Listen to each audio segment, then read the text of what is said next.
നമസ്കാരം, പ്രവാസി മലയാളിയിലേക്ക് സ്വാഗതം. ഉപരോധ രാജ്യങ്ങൾ 2 മാസത്തിനകം ഖത്തറിന് വ്യോമപാത തുറന്നുകൊടുത്തേക്കുമെന്ന് US മുൻ പ്രസിഡന്റ് ഡൊണാൾഡ് ട്രംപിന്റെ സുരക്ഷാ ഉപദേഷ്ടാവ് റോബർട്ട് ഒബ്രയാൻ.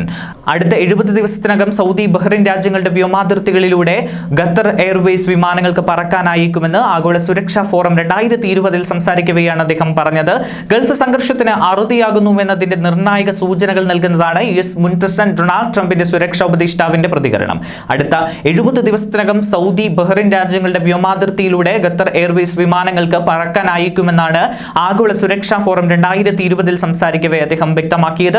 മുഴുവൻ ഗൾഫ് രാജ്യങ്ങളുമായും അടുത്ത ബന്ധമാണ് അമേരിക്കയ്ക്ക് ഉള്ളത്. അതിനാൽ തന്നെ ഗൾഫ് മേഖലയിൽ സമാധാനവും ഐക്യവും പുനഃസ്ഥാപിക്കണമെന്നത് അമേരിക്കയുടെ വലിയ താല്പര്യമാണ്. അത് GCC മേഖലയുടെ അഭിവൃദ്ധി വർദ്ധിപ്പിക്കാനും വലിയ സാമ്പത്തിക കുതിച്ചുചാട്ടത്തിന് കാരണമാവുകയും ചെയ്യും. ഇതിന്റെ ആദ്യപടിയായാണ് സൗദിയും ബഹ്റൈനും ഖത്തറിനെതിരെയുള്ള വ്യോമ ഉപരോധം അവസാനിപ്പിക്കാൻ തയ്യാറാകുന്നത് ഒബ്രിയാൻ വ്യക്തമാക്കി. എന്നാൽ UAE വ്യോമപാത തുറക്കുമോ എന്ന കാര്യം അദ്ദേഹം സൂചിപ്പിച്ചില്ല. ഖത്തറിനെതിരായ അയൽ രാജ്യങ്ങളുടെ ഉപരോധം ഉടൻ അവസാനിച്ചേക്കുമെന്ന് നേരത്തെ US ഉന്നത നയതന്ത്ര പ്രതിനിധിയും പറഞ്ഞിരുന്നു. ഉപരോധ രാജ്യങ്ങൾ അടച്ച കര, ജല, വ്യോമ അതിർത്തികൾ ഖത്തറിനായി തുറന്നു കിട്ടുന്നത് കാണാൻ ആകാംക്ഷയോടെ അമേരിക്കൻ കാത്തിരിക്കുകയാണ് എന്നും US state secretary Mike Pompeo പറഞ്ഞിരുന്നു. വാഷിംഗ്ടണിൽ നടന്ന 3ാമത് ഖത്തർ അമേരിക്ക തന്ത്രപ്രധാനമായ ചർച്ചയിലാണ് പോംപിയോ ഇക്കാര്യം വ്യക്തമാക്കിയത്. അമേരിക്കയുടെ ഗൾഫിലെ ഏറ്റവും വലിയ സൈനിക താവളം ഖത്തറിലാണ്. പലപ്പോഴും അമേരിക്കൻ സൈനികർ കൊമേഴ്സ്യൽ വിമാനങ്ങളിൽ സഞ്ചരിക്കാറുമുണ്ട്. നിലവിൽ ഖത്തർ വിമാനങ്ങൾ മുഴുവൻ ഇറാൻ വ്യോമപാത വഴിയാണ് പോകുന്നത്. ഇത് ഇറാന് സാമ്പത്തിക നേട്ടം ഉണ്ടാക്കുന്നുമുണ്ട്. ഇതും അമേരിക്കൻ ഇടപെടലിന് കാരണമാണ്. 2017 ജൂൺ 5 പുലർച്ചെയാണ് സൗദി അറേബ്യയും UAEയും ബഹ്റൈനും ഈജിപ്തും ഖത്തറിനെതിരെ ഉപരോധം പ്രഖ്യാപിക്കുന്നത്.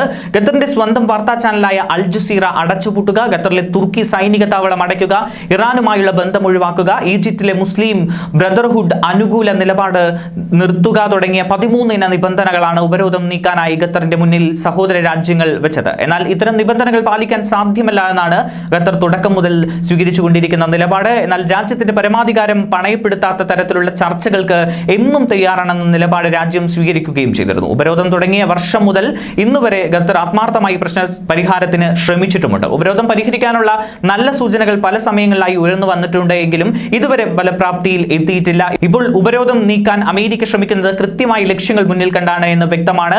ഇപ്പോൾ ഉപരോധം പിൻവലിക്കുന്നതിന് വേണ്ടി സൗദിയെ സമ്മർദ്ദത്തിലാക്കുന്നുണ്ട് ട്രംപ്.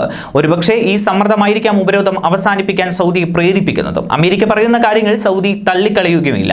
അത്ര കണ്ട് പല മേഖലകളിലേക്കും ഇരു രാജ്യങ്ങളുടെയും സൗഹൃദം വളർന്നിട്ടുണ്ട്. ഈ സൗഹൃദത്തിന്റെ ഗുണമാണ് ഇപ്പോൾ ഖത്തർ ഉപരോധം നീക്കാൻ ഉപകരിച്ചത്. ന്യൂസ് ഡെസ്ക്, പ്രവാസി മലയാളി.